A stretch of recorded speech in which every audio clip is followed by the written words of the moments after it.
Thank you, Mr. Wright. Did I hear you correctly? No lunch break on the tongue? That's a switch. Well, greetings, everybody. It's good to see you all today. It's good to have these combined services every 3 months. I really enjoy this and look forward to that and the Family Christian Club afterward. Certainly we know that we live in a world that is full of wars. Christ said in Matthew 24 we would have wars. We know that's going to happen. And ever since we've been alive, war has been a part of life. Back in the 40s, if you were around back then, I wasn't, but if you were around, you might remember World War II. In the 50s, it was Korea. And then in the 60s and 70s, it was Vietnam. And then we get into the 90s and we had the Gulf War. And even today, we're still fighting over in Afghanistan and Iraq and places in the Middle East. And it's just one continuous thing. It's one war after another. Each one of these wars was fought in a different place, and each one was fought with a different enemy. Each war was different from the other, and each enemy was different, so the soldiers had to train differently. As time went on, technology advanced, and so did warfare. We now have smart bombs, and we have ways of blowing things up that we don't even have to be there. We just do it by satellite, by computers. But one training aspect remains the same in all these wars. From one war to the next, there's one thing that remains the same. Soldiers in all wars have to be taught to know their enemy, to know how he operates, to know what his strengths are, to know what his weaknesses are, to learn his tactics and how to defend against them. We're on the verge now of coming into another fall holy day season.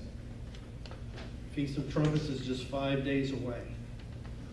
That day commemorates the return of Jesus Christ to the Mount of Olives. He's going to return for the purpose of transforming this world and bringing about that kingdom that we've all been waiting for so long. The assembled armies that will be there to fight him when he returns will be defeated. The beast and the false prophet will be destroyed. And once that's done, there's only one more enemy left to face. As we skip forward then to the Day of Atonement, we look forward to the time when that enemy will be removed. In Revelation chapter 20, verse 1, let's start there. Revelation chapter 20 and verse 1.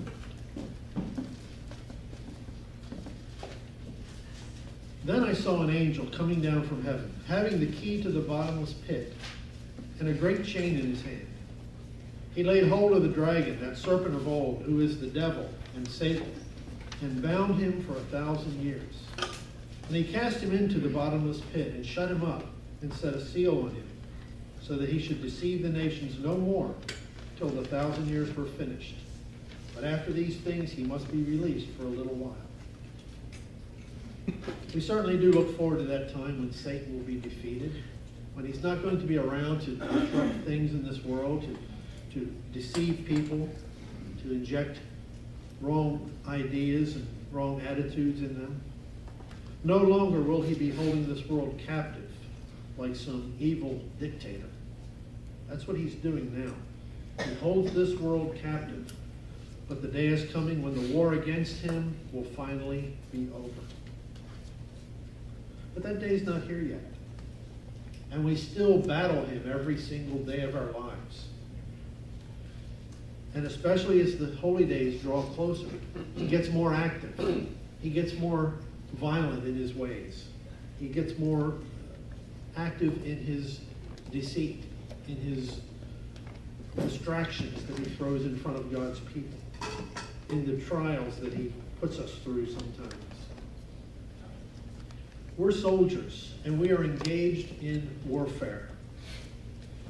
We need to have the training so that we know our enemy, that we know his tactics, and we know what he is about.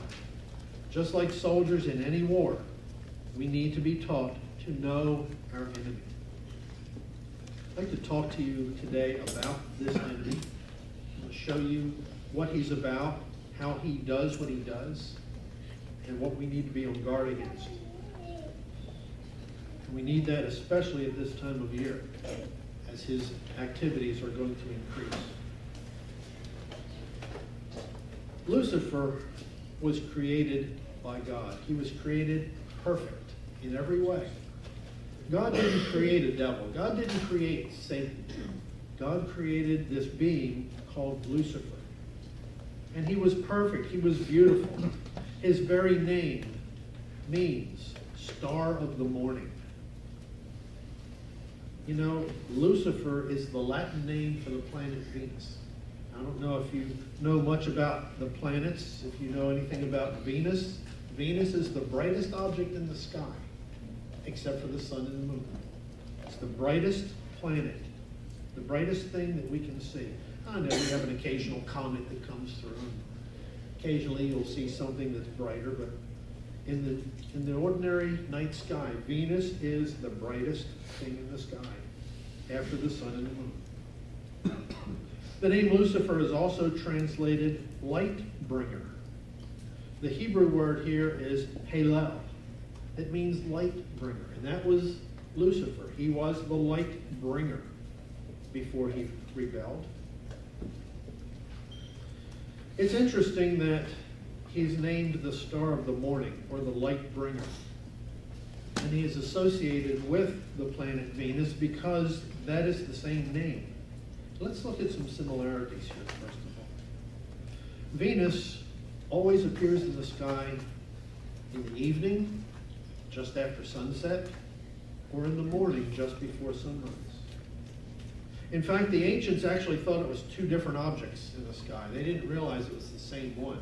They would see something in the evening and something else in the morning. Thought it was two different things. Really, it's the same planet. The Romans called them Lucifer and Vesper. They actually had a different name for each one. Lucifer was the name of the morning star Venus, and Vesper was what they called the evening star, which was also Venus. Venus is never visible in the sky for a very long period of time.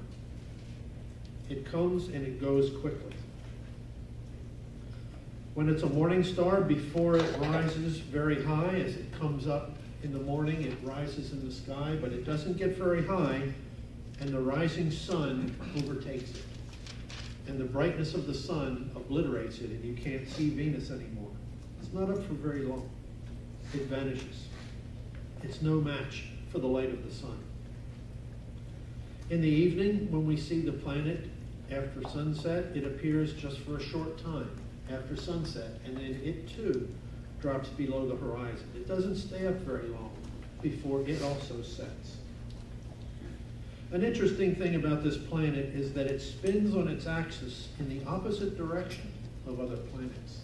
If you looked at all of the planets from a vantage point high above the solar system, you would see all of the planets, if we were, let's say, to the north of Earth, off of the North Pole, looking from that direction, all the planets, we would see them spinning counterclockwise, except Venus. Venus spins clockwise, goes the opposite way. It's an interesting observation. Maybe not really significant, but interesting. Satan was not always an evil being. In Exodus 28, verse 12,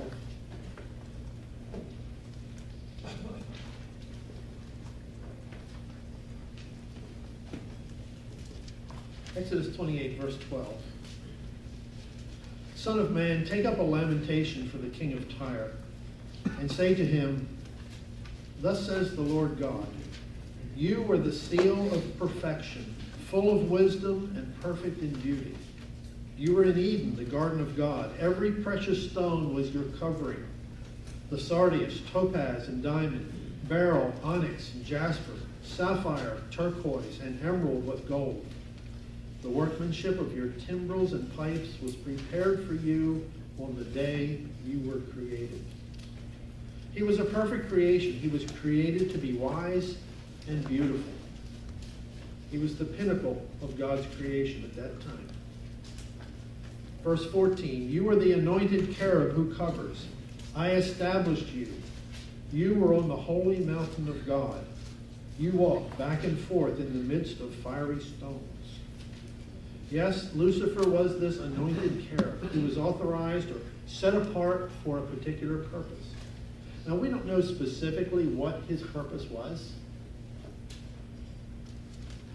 but we do know that he was a guardian cherub, as it says in the NIV, guardian cherub.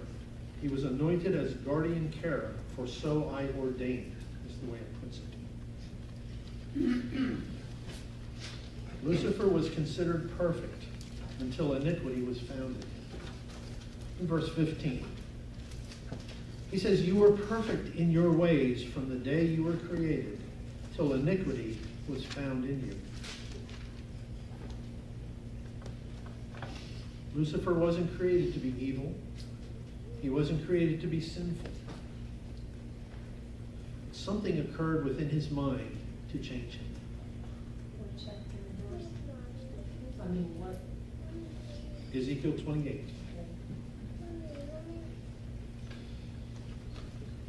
Something happened in his mind. What is it? What happened? What occurred to change his way of thinking? Verse 16. By the abundance of your trading, you became filled with violence within, and you sinned. Therefore, I cast you as a profane thing out of the mountain of God, and I destroyed you, O covering cherub, from the midst of the fiery stones. He became filled with violence. He was cast out of the mountain of God. Today, he influences the world in ways of violence, in ways of crime, in ways of war. That's what he's all about. He has instigated every war that has come upon mankind since the beginning. He injects men's minds with attitudes of lust and greed and selfishness. And such attitudes are the seeds of violence. He became full of pride. Verse 17. Your heart was lifted up because of your beauty. You corrupted your wisdom for the sake of your splendor. I cast you to the ground. I laid you before kings, that they might gaze at you. He was cast to the ground, much like in the evening sky after the sun sets, and you see Venus for a little while, but it slowly dips to the ground and sinks below the horizon. A very fitting way to describe what happened to Satan, as he too was brought down to the ground. In Proverbs 13, verse 10,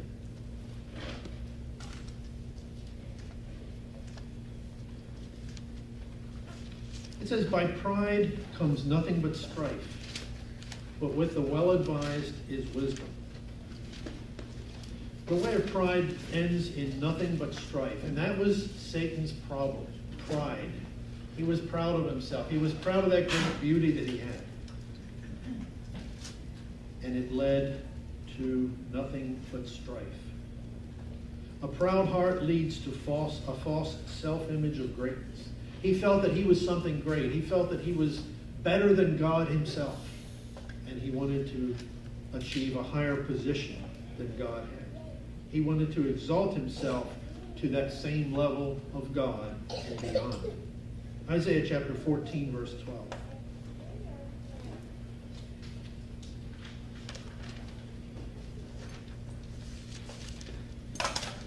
Isaiah 14, verse 12. How you are fallen from heaven, O Lucifer, son of the morning. How you are cut down to the ground, you who weaken the nations. For you have said in your heart, I will ascend into heaven. I will exalt my throne above the stars of God. I will also sit on the mount of the congregation on the farthest sides of the north. I will ascend above the heights of the clouds. I will be like the Most High. He wanted to be God himself. He wanted to overtake God, to throw him off of his throne and to assume God's position. But he was defeated by God. He was cut down to the ground. He is no match for God. He became God's enemy because of pride, because of selfishness, because of his beauty, and he got wrapped up in his beauty, and he thought he was something. And so he came to a point where God cast him to the ground. He became God's enemy, and from that time on was determined to thwart the plan of God. He fully understands God's plan for humanity. He doesn't misunderstand it at all. He knows exactly what God is doing. He knows why we were born. He knows why man was created. And he wants to destroy that plan by destroying mankind. He wants that future that was offered to man, that future of potentially being in the family of God. He knows that's where man is heading. He knows that's what God has in store for us. And he knows he can't have that. But that's what he wants. When he realized that that wasn't God's plan for the angels, that's when he rebelled. That's when he got proud of himself. That's when it began. And so now he wants to separate us from God, and he wants to separate us from the plan of God. He wants us to be just like him. He doesn't want us to be like God. He wants us to be like him. And so that's why we find ourselves in this daily battle against him, because he's trying to make us the same type of individual that he is. Proud, selfish, and full of violence. There are various names for Satan that help us understand just how he works. The name Satan itself means adversary or enemy. And that's just what he is. He is our adversary. He is our enemy. He's working against us. Yes, he's trying to make us just like him, but not so that we be his children, so that he can get us to a point where he can destroy us. He doesn't care about us. He cares about himself. And that's what he wants to exalt, not us. Satan is referred to as ruler of this world. Let's go to John chapter 12, verse 31. Because that's exactly what Satan is. He is the ruler of this world. He has it in his control at this time. John 12, verse 31. It says, Now is the judgment of this world. Now the ruler of this world will be cast out. He's referred to as the ruler of this world, and he is going to be sent away. He is no longer going to have dominion over this world. But for the present time, he rules it like an evil dictator. He's seeking his own interests. He's seeking to just overtake what God has done. He has no interest in mankind except how he can destroy it. His only interest is in overthrowing the throne of God. His way is one of selfishness and is of getting what he wants. And promoting himself is the only thing he knows. It's the only way that he knows to be. But you know, he is able to steer mankind to go where he wants to go. He's able to steer mankind and direct him into his path, to get us off of God's way and going his way. He's very adept at that. He is very successful at that. He persuades man to follow his own selfish lusts. You know that every sin a man can commit is based on selfishness? If you stop and think about it, there's not a sin that you can think of that we commit that's not done because of selfishness. It all traces back to that. Every sin is tied into a desire to promote the self, or to please the self, or to fulfill our selfish desires. Satan's real intent is to destroy mankind. In Revelation chapter 9, verse 1.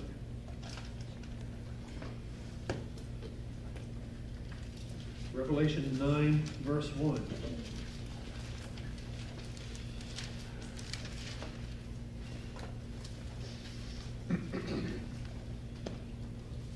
And they had as king over them the angel of the bottomless pit, whose name in Hebrew is Abaddon, but in Greek he has the name Apollyon. These two names, Abaddon and Apollyon, they both mean the same thing. One is a Hebrew word, one is a Greek word. They both mean destroyer. Destroyer, that's what he is. He is the destroyer, and he is out to destroy mankind. That is his goal. Destroy man and destroy God's plan. If you destroy one, you've destroyed the other. Satan is also referred to as the god of this world. In the King James Version, in 2 Corinthians 4:4, calls him the god of this world. In the New King James Version, it slightly alters that. He's called the god of this age. And so he is. 2 Corinthians 4, verse 4.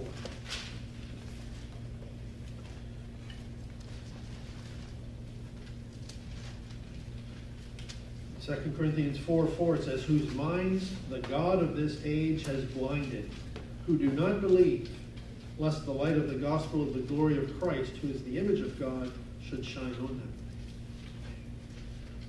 Satan is the god of this age, or the god of this world, and he has blinded mankind, causing him to turn his back on God, to not believe God's word. Because Satan wants to have the spotlight on himself. He wants to be exalted. He doesn't want God to be exalted. He wants to be lifted up on a pedestal and be greater than God. And so he's gotten mankind to follow him in his ways. He is the god of this world. By following his way of life, man blindly worships Satan. It says that he has blinded the minds of mankind. That means that man follows him, man worships him, but they don't realize that's who they're worshiping. If people knew that they were worshiping Satan, do you think they would continue doing it? Well, I seriously doubt it. But you see, Satan is very clever. He's able to disguise himself. He's able to make himself look righteous and holy and godly. And the things that he teaches and the things that he influences man about, they don't appear satanic. They appear right and good. But they're really false. They're really against God's way.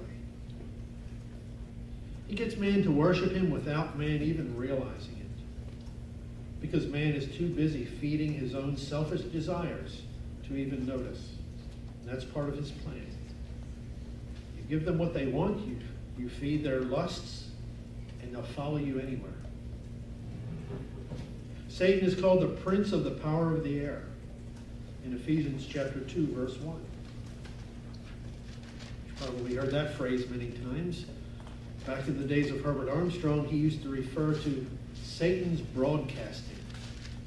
The prince of the power of the air. Ephesians 2, verse 1. It says, and you he made alive, who were dead in trespasses and sins, in which you once walked according to the course of this world, according to the prince of the power of the air, the spirit who now works in the sons of disobedience, among whom also we all once conducted ourselves in the lusts of our flesh, fulfilling the desires of the flesh and of the mind, and were by nature children of wrath, just as the others. He's saying here that we all were tuned into his broadcast at one time. Satan's spirit is invisible like radio waves. It's easy to tune in. You can't see the radio waves, but you can hear what's being said. You can hear what's being taught. And if you receive his frequency, if you tune into that wavelength, he can control you. If you allow yourself to tune in. Satan makes his message so attractive that people want to tune into it. They want to hear this. They want to hear these soft words. They want to hear teachings that aren't biblical but help them to live the life they want to live, to fulfill their selfish desires. What we have to do in order to fight him, to fight this broadcast, is to jam his frequency so that he will have no effect on us. We need to jam his frequency and keep it from entering our minds and not allow his thoughts and his way of thinking to come into us. And that involves avoiding selfishness and selfish desires and the lusts of the flesh, keeping those things away from us. Satan is called a roaring lion in 1 Peter 5, verse 8. He's a roaring lion and he seeks to devour us. So he doesn't care about us. He wants to destroy us. He wants to devour. In 1 Peter 5, verse 8. It says, "Be sober, be vigilant, because your adversary, the devil, walks about like a roaring lion, seeking whom he may devour." If you've ever watched a documentary on lions and wildlife in the jungle, you see how a lion operates. He stalks his prey. He checks it out. He doesn't just go out and chase something down right away. He sits there and watches it for a while. He watches it. He learns what its patterns are. He checks it out and sees what it's doing. Then he advances very quietly. He gets a little closer. And he'll sit there for hours watching this herd of animals. Not moving, not striking, but just watching. And then he looks around for the most vulnerable individual in the herd. And he knows where his next meal is. The victim is usually oblivious to the impending attack. He doesn't know until it's too late, until he's being chased. That's when he knows that he's in trouble. We can't allow ourselves to become vulnerable. We can't allow ourselves to get away from the herd. The herd is God's church. The herd is God's teaching. We can't allow ourselves to get away from that. We need to stay close to God and to Jesus Christ, to have a close relationship with Him. Because otherwise we become vulnerable and He can capture us before we know what happened. He can pounce on us and He can devour us. And we don't even know that He's there yet. We don't recognize Him right away. Once the lion makes his move, there's usually no escape. That animal is history. And so it is with the roaring lion that's seeking to devour us. Once he makes his move on us, it's probably already too late. We've probably already allowed ourselves to get away from the herd, to get away from the Word of God, to get away from that relationship. Satan and his demons are called the rulers of darkness of this age in Ephesians 6, verse 12.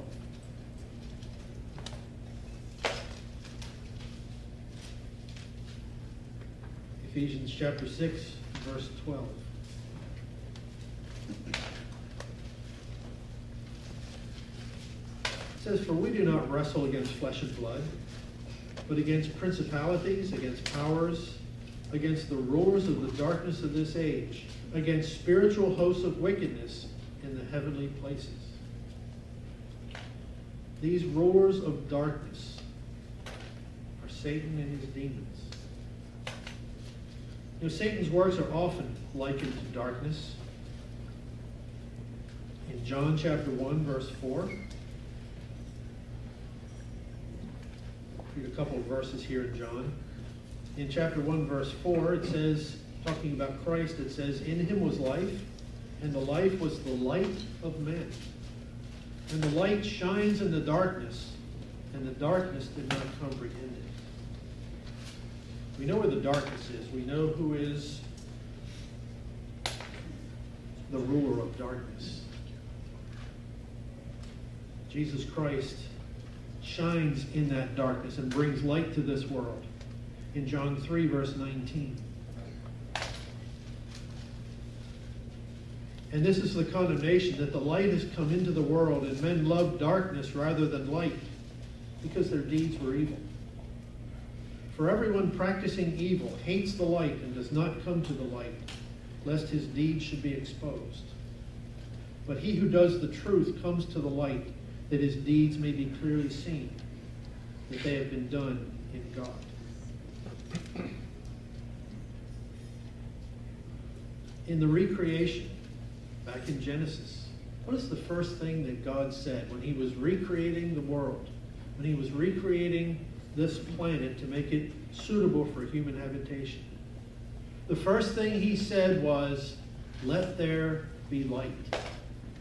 That was the beginning. Because Satan had destroyed this planet, he destroyed much of the universe, and this earth was in total darkness. There was such debris and dust and smoke in the atmosphere that light couldn't get through. On the surface of the planet, nothing but darkness. That's the way Satan left it. After the war with Satan, that's how earth ended up, in total darkness. Darkness hides truth. We're supposed to be immersed in truth. Ephesians chapter 5, verse 8.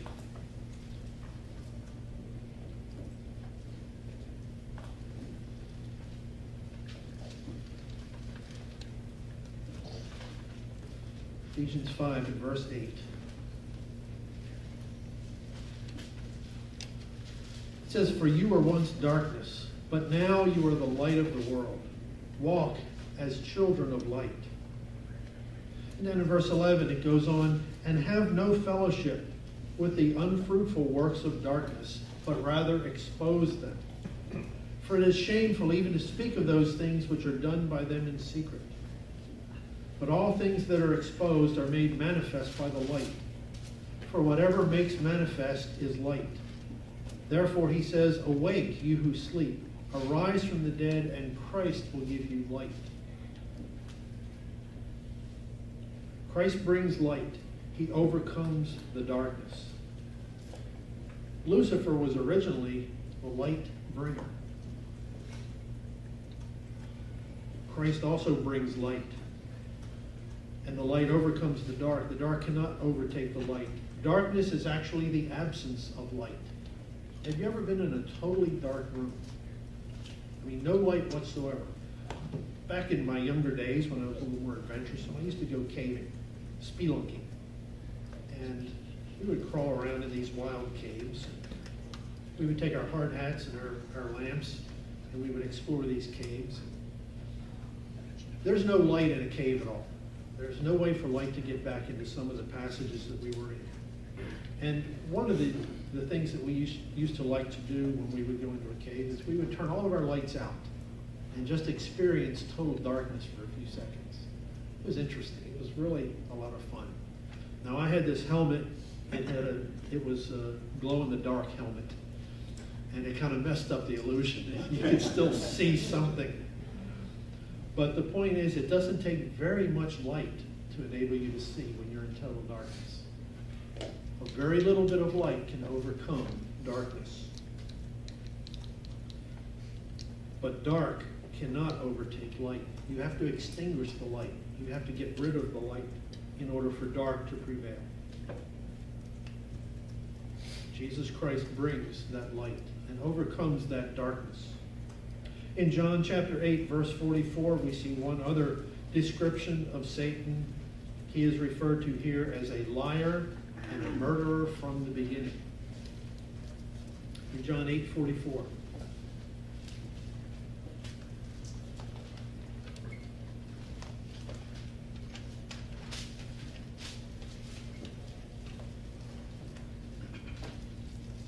John 8:44. Christ says, "You are of your father the devil, and the desires of your father you want to do. He was a murderer from the beginning and does not stand in the truth, because there is no truth in him. When he speaks a lie, he speaks from his own resources, for he is a liar and the father of it."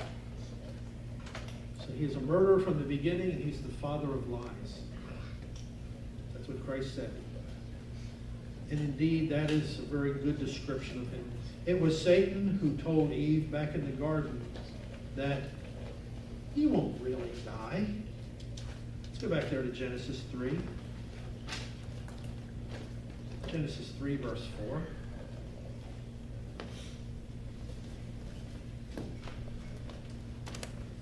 Genesis 3, verse 4. Satan is trying to persuade Eve to try this fruit. But God said we would die if we tried it. Then the serpent said to the woman, "You will not surely die.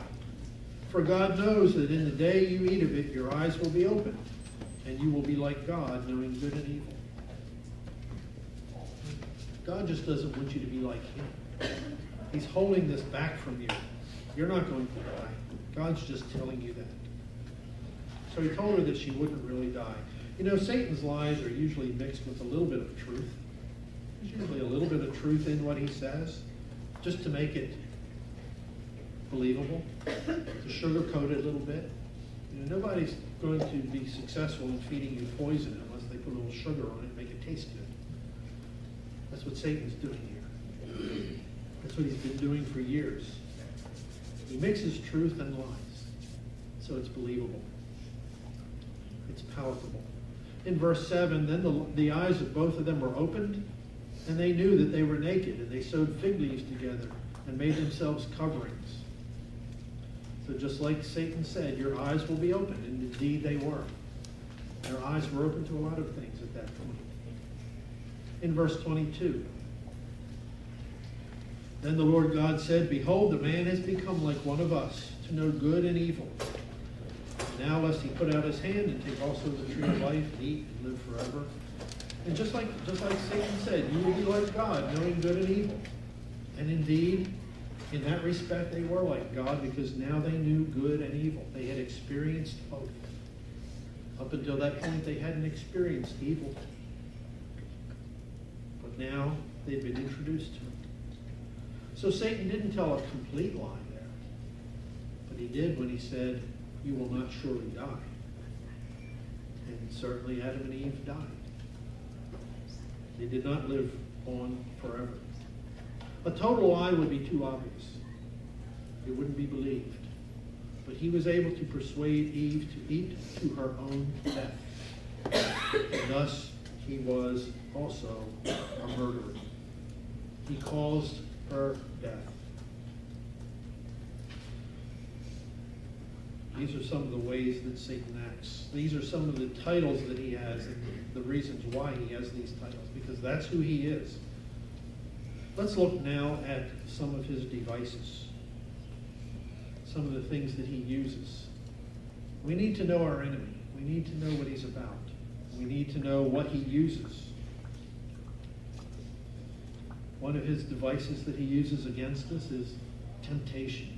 He appeals to our carnal nature. Just like he did with Eve.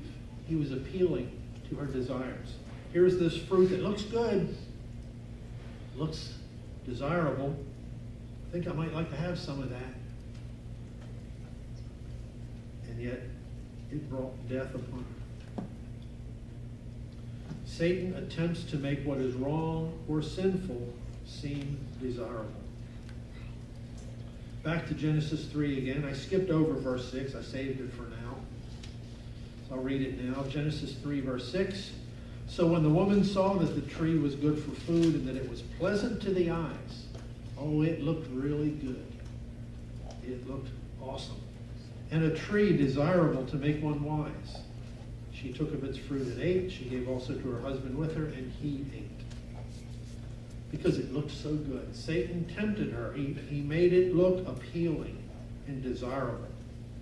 It looked good and was pleasant to the eyes. Satan put that desire in her.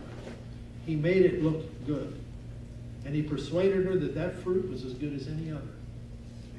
Any fruit in the garden, including this one that's supposedly forbidden. Just as good. Go for it.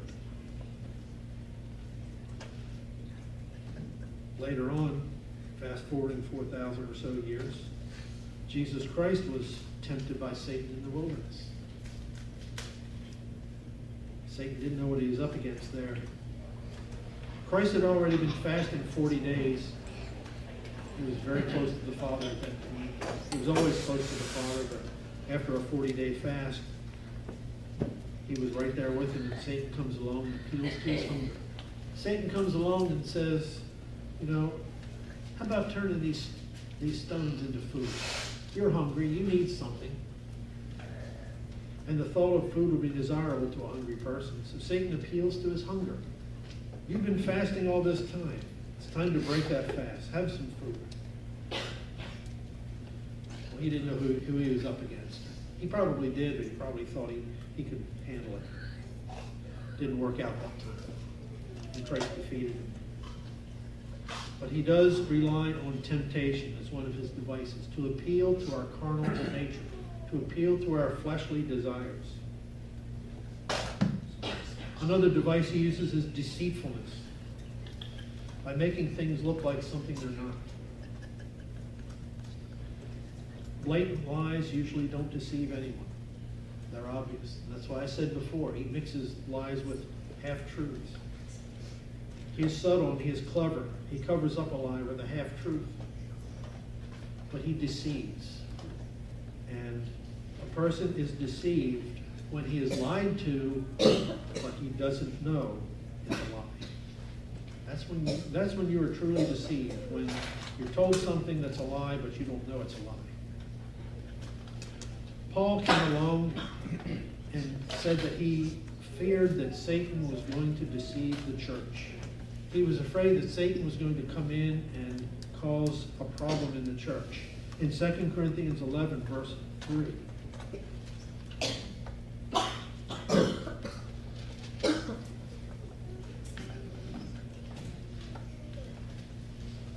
2 Corinthians 11, verse 3.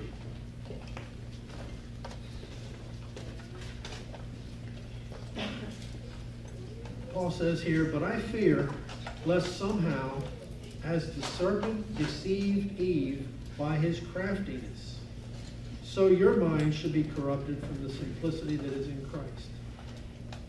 For if he who comes preaches another Jesus whom we have not preached, or if you receive a different spirit which you have not received, or a different gospel which you have not accepted, you may well put up with it." You might just accept it, allowing yourself to be deceived. He's talking about Satan deceiving Eve by his craftiness. That word craftiness means one who is skilled at his trade. That's what craftiness means. You're skilled at a particular trade. And certainly Satan is very skilled at his trade of deceiving people. He is very crafty in that. Dropping down to verse 13. "For such are false apostles, deceitful workers, transforming themselves into apostles of Christ. And no wonder, for Satan himself transforms himself into an angel of light." Satan was bringing deception in among the church members. And look where we are today. Look how many people have been deceived by Satan's craftiness. We have people who believe that God is a Trinity. We have people who believe that the Sabbath is on Sunday. We have people who believe that all of these festivals that man keeps are good in the sight of God, and they're really abominations to him. People believe so many things. The law is done away. You don't have to keep the Sabbath or the holy days. People believe this because Satan has brought it about. Satan is an angel of light. He has transformed himself into this angel of light. His ministers, his angels, his demons have transformed themselves into apostles of Christ. False apostles, deceitful workers, it says. They aren't real. But Satan has deceived this world. He's not going to use his own name. He's not going to say that he's the church of Satan, but he's going to use Christ's name. Transforming themselves into apostles of Christ. In verse 15 it says, "Therefore it is no great thing if his ministers also transform themselves into ministers of righteousness, whose end will be according to their works. Satan's ministers claim to be ministers of Christ, but they are not. They are false ministers. Satan's deceptive work will increase dramatically as we reach the time of the end. As we get closer and closer to the end time, Satan will become more deceptive in this world. In 2 Thessalonians chapter 2, verse 1.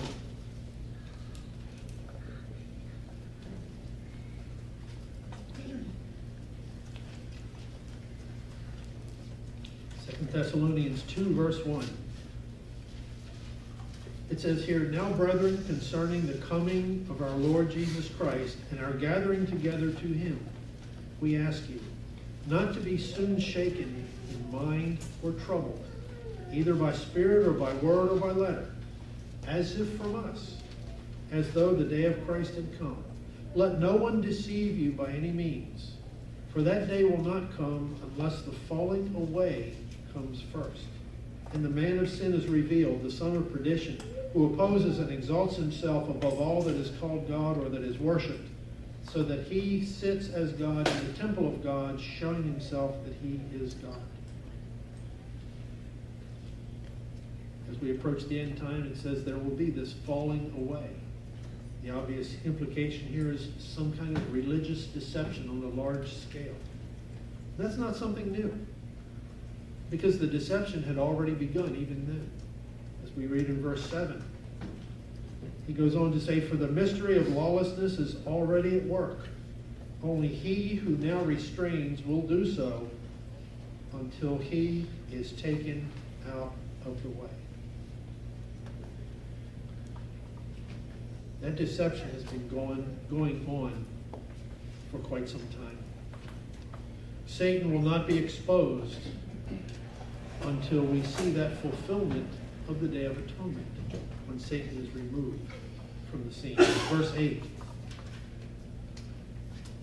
"And then the lawless one will be revealed, whom the Lord will consume with the breath of his mouth and destroy him with the brightness of his coming."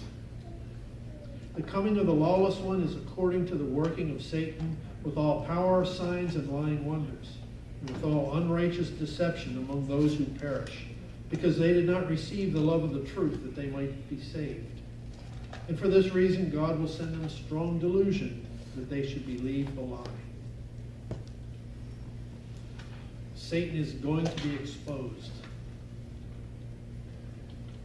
The Lord will consume with the breath of his mouth and destroy with the brightness of his coming. Just like the planet Venus when it rises in the morning before the sun comes up. And it doesn't get up very far, and then it's obliterated by the brightness of the sun. So too, Satan will be obliterated by the brightness of his coming. He will be put away. He will be out of the picture, off the scene.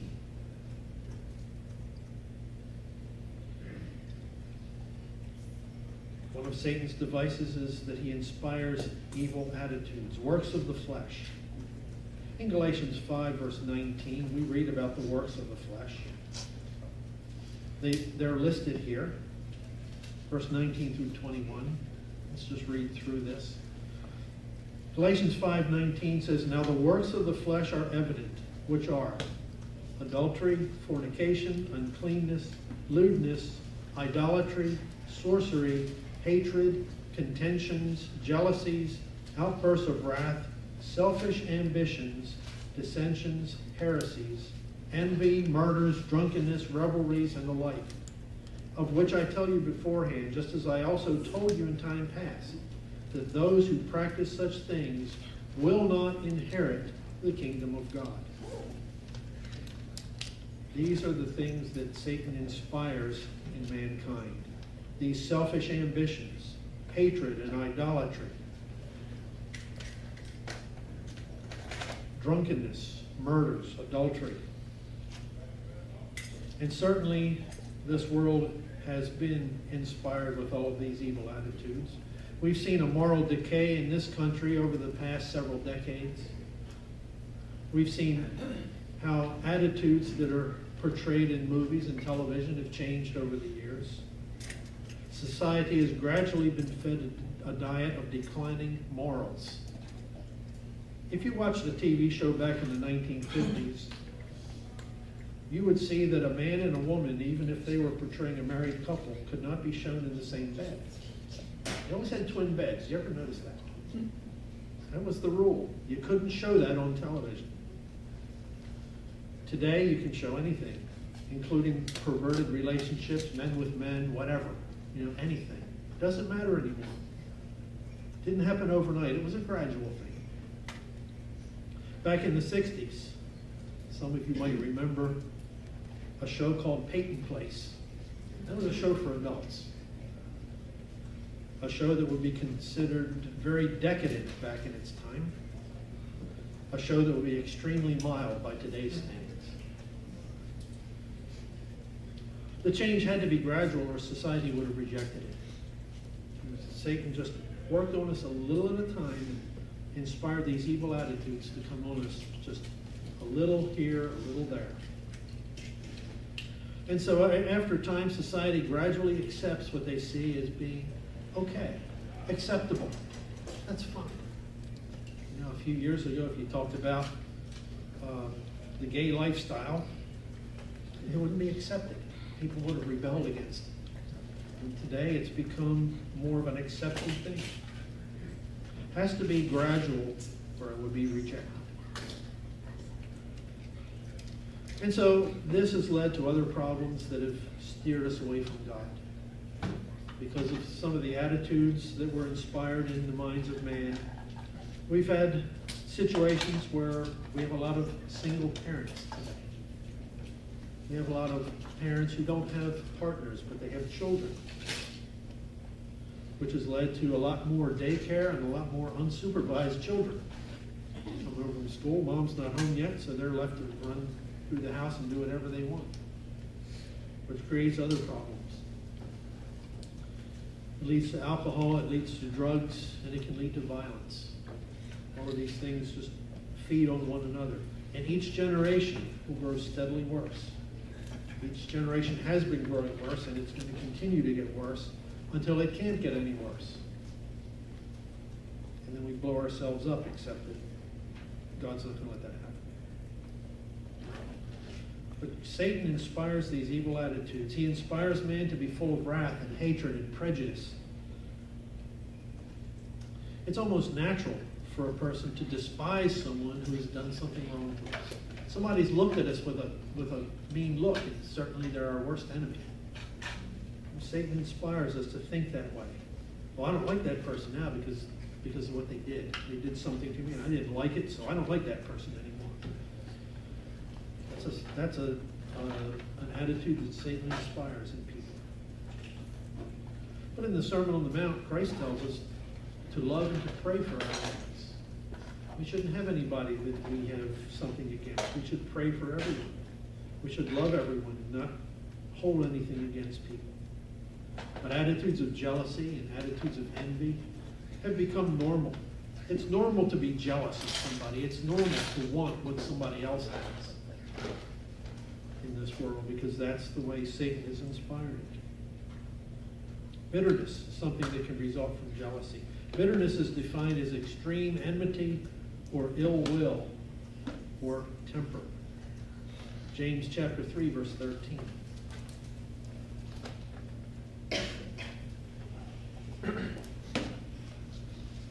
James chapter 3, verse 13. Bitterness is the opposite of being peaceable. James 3, verse 13. Who is wise and understanding among you? Let him show by good conduct that his works are done in the meekness of wisdom. But if you have bitter envy and self-seeking in your hearts, do not boast and lie against the truth. This wisdom does not descend from above, but is earthly, sensual, demonic. For where envy and self-seeking exist, confusion and every evil thing are there. But the wisdom that is from above is first pure, then peaceable, gentle, willing to yield, full of mercy and good fruits, without partiality and without hypocrisy. We're steered in the opposite direction of where Satan wants us to go. We're told to be peaceable. Be peaceable with all men, willing to yield. And let things slide. If somebody does something against you, don't worry about it. Let it go. Hebrews 12, verse 14.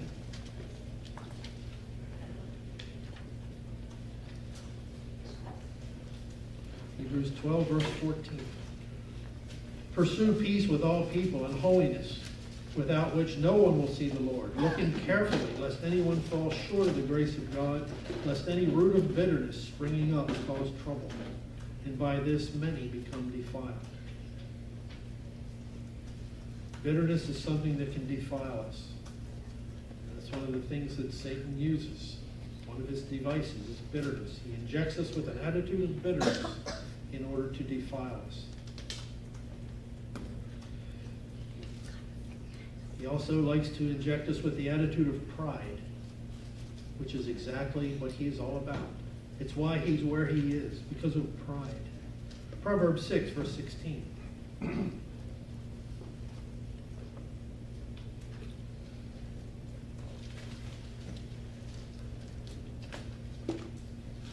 Proverbs 6, verse 16. These 6 things the Lord hates. Yes, 7 are an abomination to him. The very first one listed here is a proud look. A proud look, a lying tongue, hands that shed innocent blood. God hates a proud attitude. That was exhibited in Satan when he exalted himself. No wonder God hates it so much. It was one of the very first infractions against God. Israel was cautioned about pride in Deuteronomy chapter 8. I think I'll skip over reading that in the interest of time, but verses 11 through 18 in Deuteronomy 8. They were cautioned about pride. There's a spiritual application to us there. I'll just read a little bit of Deuteronomy 8 here. He's cautioning them that in verse 17 that they not say, my power and the might of my hand have gained me this wealth. You shall remember the Lord your God, for it is he who gives you power to get wealth. God is the one who has given you everything you have. And that applies spiritually as well. We have spiritual wealth because God has given that to us. And so we might think, well, God has given me all this spiritual knowledge. God has given me his truth. He's given me his spirit. Satan has failed to ensnare me with his false doctrine. He failed. I'm good. I did good. And don't think that you did good. You're here, you're in God's church because God put you here. It wasn't your doing. And that can be another source of pride. You can be proud of the fact that you have God's truth because you think you did it yourself, but you didn't. And if you're proud of the fact that you escaped Satan's device of inspiring pride, then guess what? He still succeeded. He still got you to have pride. Don't think it was you. God put you here. All of these attitudes that he inspires in us can be summed up in one word, and that is selfishness. This Satan-inspired attitude summarizes all of the above. Without selfishness, there wouldn't be jealousy, there wouldn't be bitter attitudes, there wouldn't be wrathful thinking. It's all because of selfishness. James chapter 4, verse 1.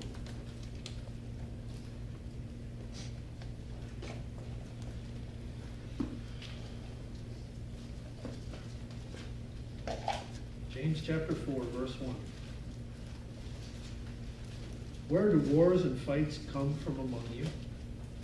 Do they not come from your desires for pleasure that war in your members? You lust and you do not have. You murder and covet and cannot obtain. You fight in war, yet you do not have because you do not ask. All of the problems of this world, all of the wars and the fighting come from seeking our own desires. We lust and we cannot have. We want, we desire, and we go out to take what we want. We'll take it at any cost. Philippians chapter 2, verse 3.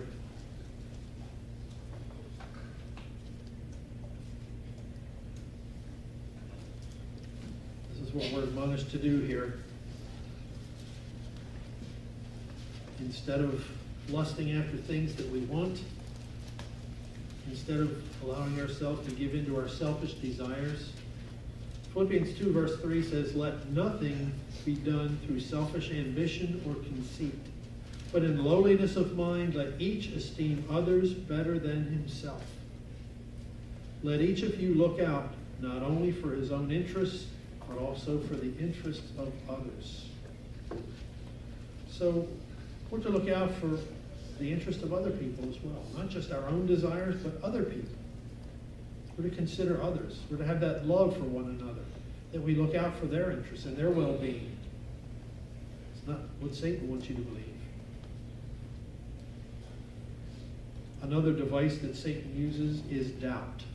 Doubt is something that he will inject into your mind to get you to question things. He made Eve doubt what God said when he tempted her with the fruit. Satan attempts to discredit God and to discredit his promises.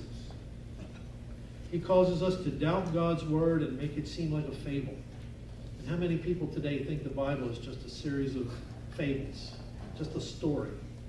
It's not true. It's something that somebody just made up. You really believe that God covered the whole world with a flood? That he could have somebody build a boat big enough to carry all the different types of animals? Come on, you really believe that? That's the way Satan tries to present it. He injects false doctrine into the church so that we doubt truth, so that we doubt God's word. He wants us to doubt. He wants us to question. He wants us to be suspicious of God. And he causes confusion so that people doubt what they were taught. People begin to wonder, was I really taught the truth on this particular doctrine? Maybe I'll have to look into that again. And it's for this reason that many people who used to attend God's church don't attend anywhere today, because they started to doubt. That's something that Satan puts into man's mind. It's one of his devices. Revelation 12, verse 10. And I heard a loud voice saying in heaven, "Now salvation and strength in the kingdom of our God and the power of his Christ have come. For the accuser of our brethren, who accused them before our God day and night, has been cast down."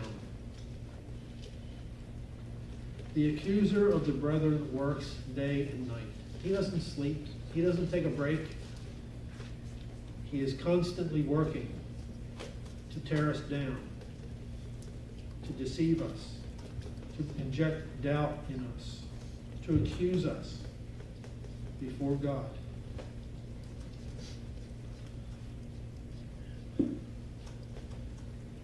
Satan discourages us with afflictions. It's another device that he uses. Look at what he did with Job. He afflicted and he discouraged Job. And why? For the purpose of getting righteous Job to turn around and curse God.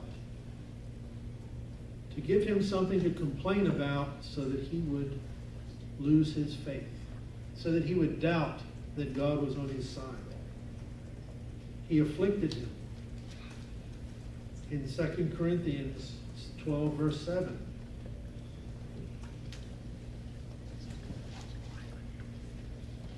He afflicted Paul with this thorn in the flesh.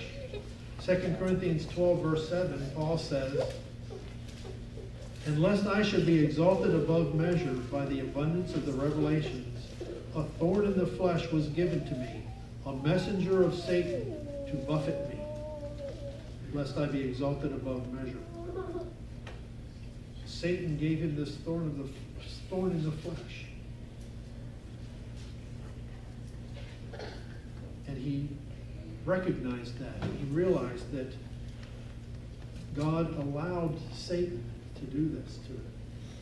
The good news is that Satan can only go as far as God allows.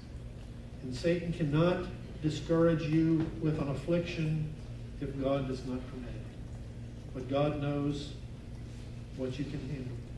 God's not going to allow any more on you than you can handle. And he tells us that. He promises us that. We're coming into another fall holy day season, and Satan is very active. Satan is going directly opposite of God's way. Another analogy to that planet Venus that spins in the opposite direction. Satan has been going in the opposite direction of God since his rebellion many, many billions of years ago. However long it was, we have no idea. But he's been going the opposite direction and trying to get man to go that way as well, all those years. He doesn't like to see us encouraged. He doesn't like to see us happy or rejoicing or going God's way. And he's going to try to inject as much discouragement, as much doubt, as much pain as he can in our lives. As we approach a holy day season, he's going to get more active. He's going to work harder at it to discourage us. We need to know how to recognize the attributes of Satan. We need to be watchful for his evil devices. We need to understand when it is him saying something in the back of our minds and recognize it. Because he will mix truth with a lie to try and trap us, to try and trip us up. Thankfully, we know that in the end, God is going to prevail over the god of this world. He is going to overtake him. He is going to put him down. But let's not ever underestimate the enemy, because he's still out there. And he still has great power. He's still around, and he's angry. And he's even angrier now because he knows his time is short. He knows that his days are numbered. But despite his power, we can withstand him with the armor of God.